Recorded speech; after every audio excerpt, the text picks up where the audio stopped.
Hello my dear students, welcome to all of you in your online classes. Student myself Himanshu Misra and I am your physics teacher. जैसा कि बच्चों last video में हम लोगों ने series combination का resultant निकाला, यानी equivalent resistance of series combination.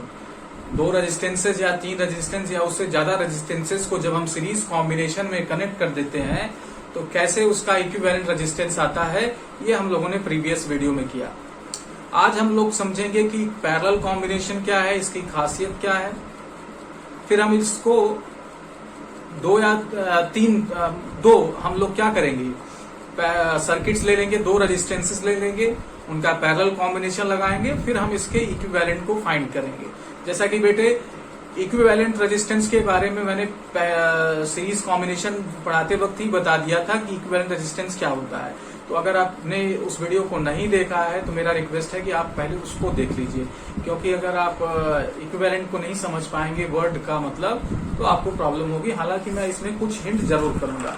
तो आज हमें पैरेलल कॉम्बिनेशन समझना है और पैरेलल कॉम्बिनेशन समझने के बाद इसकी प्रॉपर्टी और कोशिश करेंगे कि इसका इक्विवेलेंट रेजिस्टेंस निकाला जाए।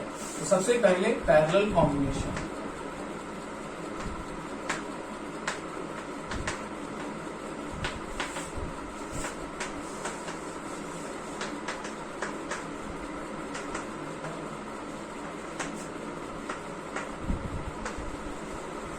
तो बेटे पैरेलल कॉम्बिनेशन ऑफ रेजिस्टेंसेस क्या होता है। अगर बेटे हम क्या करें, मान लीजिए ये रेजिस्टेंसेस मैंने R1 लिया और R2 लिया, कुछ इस तरीके से कनेक्ट कर दिया कि इस R1 का पहला एंड R2 का पहला एंड किसी एक पॉइंट से कनेक्टेड है, इसी तरीके से इसका दूसरा एंड किसी एक पॉइंट से कनेक्टेड है, मान लीजिए पॉइंट्स A और ये पॉइंट्स B। तो बेटे ऐसे कॉम्बिनेशन को पैरेलल कॉम्बिनेशन बोलते हैं। इसी तरीके से हम एक और चाहें तो कनेक्ट कर सकते हैं, मान लीजिए ये कोई तीसरा रेजिस्टेंस R3 कनेक्ट कर दिया। तो अगर रेजिस्टेंसेस कुछ इस फैशन में कनेक्टेड हैं कि उनका पहला एंड एक पॉइंट से और उनके दूसरे एंड किसी एक पॉइंट से अगर कनेक्टेड हैं बेटे, तो ऐसे कॉम्बिनेशन को पैरेलल कॉम्बिनेशन बोला जाएगा। देखिए इसका पहला एंड, इसका पहला एंड, इसका पहला एंड किसी एक पॉइंट से कनेक्टेड है। ये सारे क्या है, एक ही पॉइंट तो है भाई, है ना। इसी तरीके से यहाँ पर भी क्या है, ये कोई एक पॉइंट ले लीजिए, पॉइंट बी, तो इसका दूसरा एंड, इसका दूसरा एंड, इसका दूसरा एंड। तो ऐसे कॉम्बिनेशन को पैरेलल कॉम्बिनेशन बोला जा सकता है। आई थिंक आपको कॉन्सेप्ट क्लियर हुआ। तो पैरेलल कॉम्बिनेशन की डेफिनेशन लिखा जाए बेटे, इफ टू और मोर देन two resistances, दो या दो से अधिक, are if two or more than two resistance are connected with each other such that इस तरीके से they are one ends,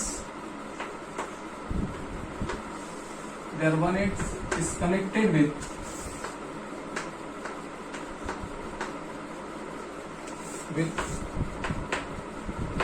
same point and another ends connected with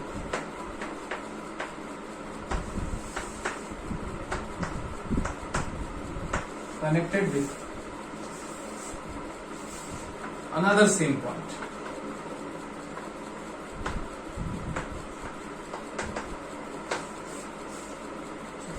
Then such combination, नीचे जगह नहीं है मैं बोल दे रहा हूं, then such combination is called parallel combination of resistances। तो बेटे ऐसे कॉम्बिनेशन को हम पैरेलल कॉम्बिनेशन ऑफ रेजिस्टेंसेस बोलते हैं।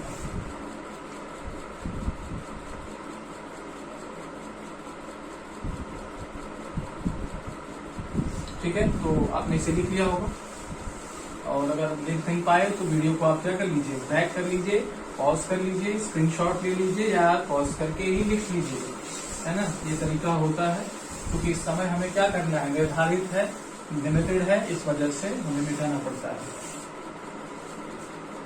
कुछ प्रॉपर्टीज बेटे देखते हैं इसकी, क्या भैया इसकी क्वालिटीज हैं, एक एक करके डिस्कस करेंगे। पहला देखिए, अगर हम क्या कर रहे हैं, मान लीजिए मैं इसे R1 दो रेजिस्टेंसेस की बात करता हूं, इसी तरीके से सबके लिए लागू होगा ये बात। कुछ इस तरीके से मान लीजिए R1 R2 कनेक्टेड है, किसी सेल से कनेक्टेड कर दीजिए मान लीजिए। तो बेटे देखिए जो पोटेंशियल डिफरेंस मिलेगा, यानी इन दोनों को जो वोल्टेज मिलेगा वो सेम मिलेगा। कैसे? अगर आप देखो बेटे तो दोनों यहां तक आए, यहां तक है ना, यहां तक कोई रेजिस्टेंस नहीं है, यहां इधर भी कोई तक रेजिस्टेंस नहीं, तो इस पॉइंट से दोनों क्या कर रहे हैं, सेम वोल्टेज पा रहे हैं कि नहीं। दोनों के लिए जो एनर्जी की उपलब्धता है, अवेलेबिलिटी है, उपलब्धता है बेटे, वो सेम है। तो इससे हम क्या कंक्लूड कर सकते हैं माय डियर स्टूडेंट्स, कि R1 और R2 को सेम वोल्टेज मिलेगा। ठीक है, तो R1 R2 इसमें कहाँ है, सीरीज में है बेटे, तो इस तरीके पैरेलल में है। तो आप कह सकते हो इन शॉर्ट कि R1 R2 या R3 या इससे ज्यादा अगर कोई क्या है रेजिस्टेंसेस पैरेलल में कनेक्टेड हैं तो उनको सेम पोटेंशियल मिलेगा। सीरीज कॉम्बिनेशन में पोटेंशियल अलग था बेटे, यहां पर रेजिस्टेंसेस को क्या मिलता है, सेम पोटेंशियल मिलता है। तो ये बात हमको समझ में आई। तो पहला प्रॉपर्टी हम लोग लिख लें, इन पैरेलल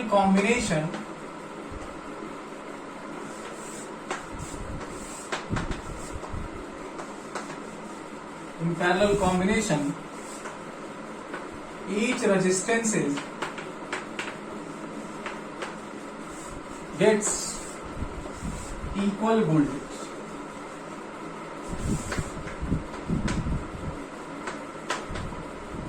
इक्वल वोल्टेज और ब्रैकेट में इक्वल टू अप्लाइड सेल, जो भी सेल अप्लाई किया जाएगा बेटे उसी के वोल्टेज के क्या करेगा, इक्वल में पाएगा। जैसे आपने कहा कि सर मैं मान लीजिए ये R1 लिया और ये R2 लिया और इसको मैंने 5 वोल्ट की बैटरी से कनेक्ट कर दी, तो क्या दोनों 5 वोल्ट सेल 5 वोल्ट एनर्जी पाएंगे? बिल्कुल बेटे, ये भी 5 वोल्ट आपका पोटेंशियल पाएगा, ये भी 5 वोल्ट इसका पोटेंशियल पाएगा। तो ये आप क्या कर सकते हो, पैरेलल कॉम्बिनेशन में इससे कंक्लूड कर सकते हो कि पैरेलल कॉम्बिनेशन में सभी रेजिस्टेंसेस को इक्वल पोटेंशियल मिलता है। और वो किसके इक्वल मिलता है, जो भी यहाँ पर सेल या बैटरी लगी हुई है माय डियर स्टूडेंट। ठीक है, चलिए बहुत अच्छी बात है।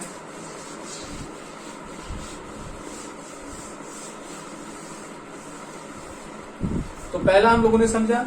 दूसरी प्रॉपर्टी क्या है, करंट से रिलेटेड की बात करते हैं। तो करंट देखिए क्या हुआ, जैसे आपने ये देखा,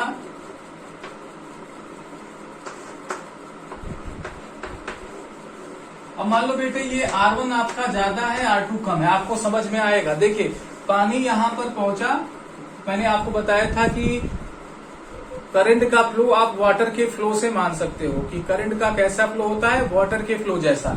तो R1 रेजिस्टेंस ज्यादा है, इसका मतलब ये समझ लीजिए कि R1 कम पानी ले जा सकता है। R2 रेजिस्टेंस कम है, इसका मतलब R2 ज्यादा पानी ले जा सकता है। तो देखिए यहां से अगर मान लीजिए कुछ पानी पहुंच रहा है, वाटर फ्लो पहुंच रहा है I, तो अपने इस भाई पहले तो क्या होगा, पानी किधर से जाने की कोशिश करेगी, इस वाले से जाने की कोशिश करेगी क्योंकि इसके लिए रास्ता, लेकिन इसकी भी एक क्षमता है बेटे, उस क्षमता के अनुसार ये क्या करेगा, ले जाएगा। सपोज कर लो वो I2 करंट ले गया, बची हुई करंट मजबूरी है कि एक ही रास्ता है, इससे होके जाने की कोशिश करेगा। तो करंट के लिए यहाँ पर रास्ता बट जाता है, इसलिए इसमें करंट के लिए अलग अलग पाथ प्रोवाइड किया करते हैं। और अगर आप क्या करें, चार्ज कंजर्वेशन लगा लें। चार्ज कंजर्वेशन मतलब कि चार्ज जितना चला है उतना अगर पहुंचेगा, तो बेटे जैसे मान लीजिए कि जो चार्ज जिसे जो करंट जा रही है वो दो पार्ट में बट रही है, तो ये चार्ज कंजर्वेशन को बता रहा है। तो ये चार्ज कंजर्वेशन को बता रहा है। और आप ये समझिए कि I is equal to I1 plus I2 ये बता रहा है कि जो करंट इसमें जा रही है और इसमें जा रही है, दोनों का सम इसके करंट के इक्वल होगी जो यहाँ तक पहुंच रही है और यहाँ से जो रिलीज हो रही है। ठीक है, तो ये भी क्या है, इसका इंपॉर्टेंट कॉन्सेप्ट है। Current in each resistance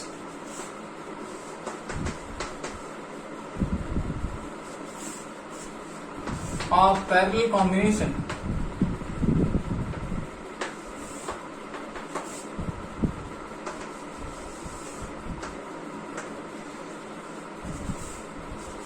are different।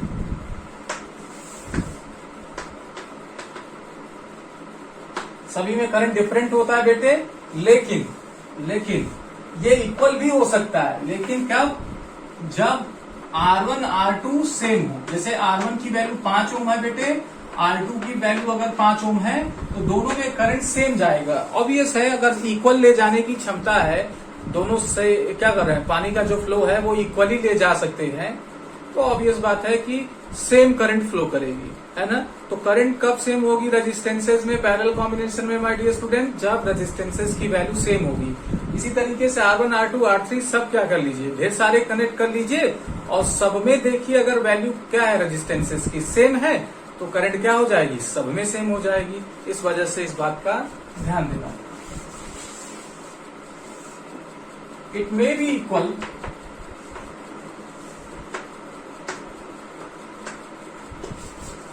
when each resistances have same value।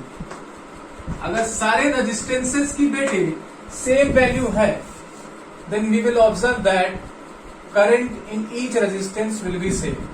But resistances, if the resistances are different, my dear student, then current will be different in each resistance which are connected in parallel combination, जैसा कि हम लोग अभी पढ़ रहे हैं। ये आपने लिख लिया।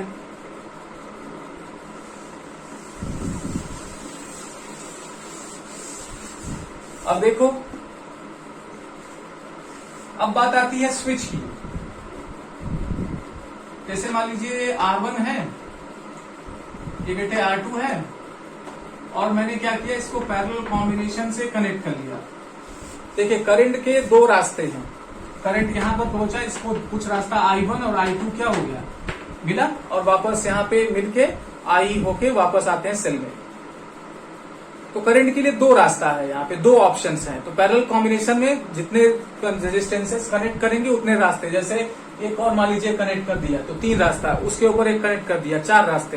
तो अगर आप किसी तरीके से एक रास्ते को बंद करते हो तो करंट के लिए दूसरा रास्ता खुला है, वो उससे होके चला जाएगा, है ना। जैसे आपने इसको बंद कर दिया, मान लीजिए इस रास्ते को किसी तरीके से बंद कर दिया, तो करंट इस रास्ते से जाएगा, कम या ज्यादा लेकिन जाएगा जरूर ना, तो जरूर जाएगा बेटे, तो ऐसे जाएगा। और अगर आपने कहा नहीं सर मैं ये वाला बंद कर लूंगा, कोई बात नहीं बेटे, आप यही बंद करके खुश हो जाओ, इसमें भी क्या है, करंट इधर से नहीं जाएगा, इधर से जाएगा। तो रास्ता चलती सर्किट में बंद और खोलता कौन है, आपका स्विच करता है। तो इसमें आप क्या कर सकते हैं, स्विच लगा सकते हैं, इसके लिए भी और इसके लिए भी। तो हर एक रेजिस्टेंसेस के लिए हम इसमें क्या कर सकते हैं, स्विच लगा सकते हैं, कि नहीं। कुछ इसी तरीके का घर में आपको कॉम्बिनेशन मिलता है बेटे। अगर आपको फैन ऑन करना, जैसे मान लीजिए ये फैन को दिखा रहा है और ये टीवी को दिखा रहा है, हमें है ना, अभी टीवी देखने का मन है, फैन चलाने का मन नहीं, हमने ये रास्ता खोल दिया, ओके टीवी चल रहा है, फैन ऑफ है। हाँ, हमें फैन और टीवी दोनों चाहिए, तो दोनों के स्विचेस ऑन कर दिए, तो दोनों एक साथ चल रहे हैं। हमें मतलब ऑप्शंस मिलेंगे पैरेलल कॉम्बिनेशन में, हमें कौन सा सर्किट चलाना है, कौन सा सर्किट बंद करना है, ये ऑप्शन मिलेगा बेटे। लेकिन सीरीज कॉम्बिनेशन में भी मैं बताऊंगा, तो ये आपको लगेगा कि नहीं है। तो पहले आपको ये समझ में आना चाहिए कि इसमें स्विचेस क्या है, सब हर एक सर्किट के लिए स्विच प्रोवाइड किया जा सकता है, हर एक रेजिस्टेंस के लिए स्विच प्रोवाइड किया जा सकता है। फिर मैं इसको आपको तुलना करके बताऊंगा, कंपैरिजन करके बताऊंगा सीरीज कॉम्बिनेशन के साथ। Switches can be used for individual resistance, है ना। तो हर एक switch can be use for individual resistance. एक स्विच किसी इंडिविजुअल सर्किट रेजिस्टेंस के लिए क्या हो सकता है, यूज हो सकता है।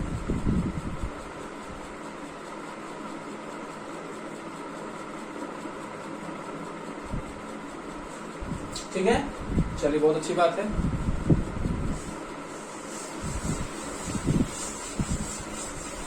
आगे चलते हैं, आगे चल के हम लोग देखते हैं कि किस तरीके से सीरीज ऑफ पैरेलल में क्या है।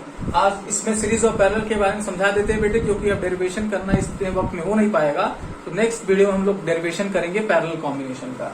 फिलहाल आज की जो वीडियो में मुझे करना है वो ये करना है कि मान लीजिए आपने क्या किया, R1 और R2 R3 तीन सर्किट को इस तरीके से आपने सीरीज में कनेक्ट किया बेटे, किसी सेल से कनेक्ट कर दिया और इसी तीनों को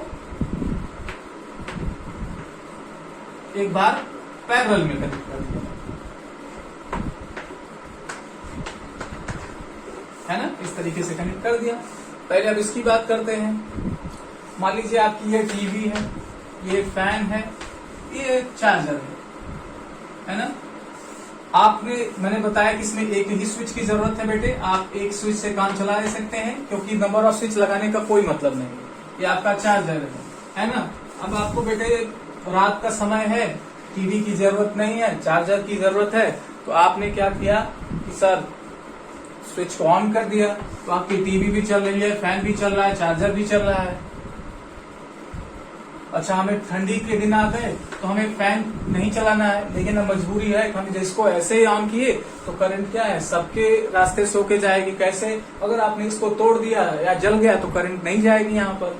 तो सीरीज कॉम्बिनेशन में आपके पास बेटे एक ये चॉइस नहीं है कि हम कोई भी स्विच सर्किट ऑन करें या ऑफ करें, इसमें सारी सर्किट एक साथ ऑन होंगी और एक साथ ऑफ होंगी। ये सबसे बड़ा ड्रॉबैक है। दूसरा, जो आगे है ना, जो आगे खड़ा है ना, वो ज्यादा एनर्जी देने की कोशिश करेगा, ऑब्वियस बात है ना।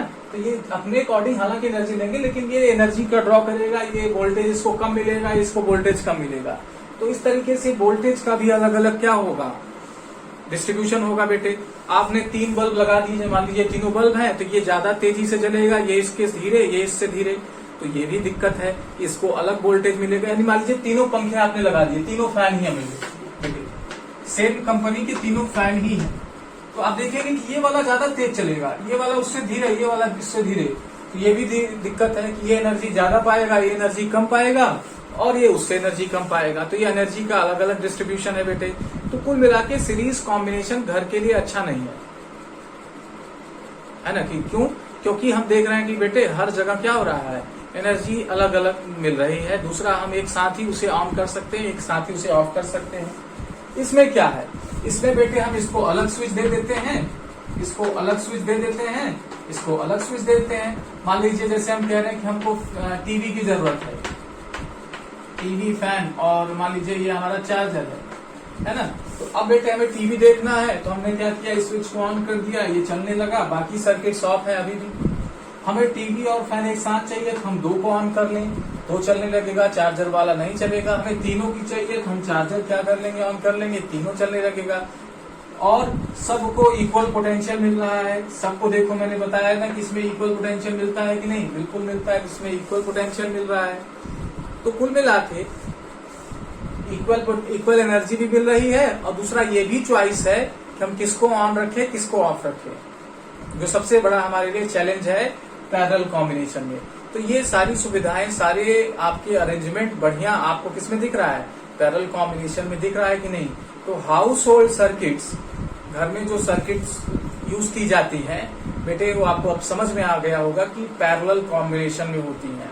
तो ये क्वेश्चन पूछता है, मैं आज आपको इसका रिटन लैंग्वेज में दूंगा, आप उसको कॉपी में लिख लीजिएगा। अभी बातें मैंने समझाई हैं और आगे के वीडियो में मैं इसको लिखाऊंगा भी, ऐसा नहीं है, ठीक है। तो इसको आप अच्छे से समझ लीजिए। वीडियो को अगर नहीं समझ में आए तो एक बार रिवाइंड करके देख लीजिए, हो सकता है कभी कभी आपका ध्यान भटक जाए, आपको नहीं समझ में आए, तो एक बार वीडियो को रिपीट करके देख लीजिए, है ना, तो आपको कॉन्सेप्ट समझ में आ जाएगी, ठीक है। तो ये पैरेलल कॉम्बिनेशन की हम लोगों ने खासियत समझा, और सीरीज कॉम्बिनेशन से कैसे अलग है ये समझा, और घरों में कैसे सर्किट का इस्तेमाल होता है ये भी समझा। तो ठीक है स्टूडेंट्स, तो आज के इस वीडियो में इतना ही। आप वीडियोस को देखते रहिए, प्रॉपर नोट्स बनाते रहिए और बुक्स भी पढ़ते रहिए, साथ ही साथ प्रीवियस ईयर क्वेश्चन अरेंज कर लीजिए। आपके शॉप अगर मिल जा रही है, या कोई आपका सीनियर, आपके बड़े भैया क्लास 10th पास हुए हैं, तो उनसे ले लीजिए और क्वेश्चन अटेम्प्ट करिए, जब आप क्वेश्चंस करेंगे, प्रीवियस ईयर क्वेश्चंस देखेंगे तो आपको कॉन्फिडेंस बिल्डअप होगा और आप बेटे अच्छा फील करेंगे। ओके, तो आज के लिए इतना ही। घर पे रहिए बेटे, सुरक्षित रहिए, कोरोना से बच के रहिए और पढ़ते रहिए। Thank you very much.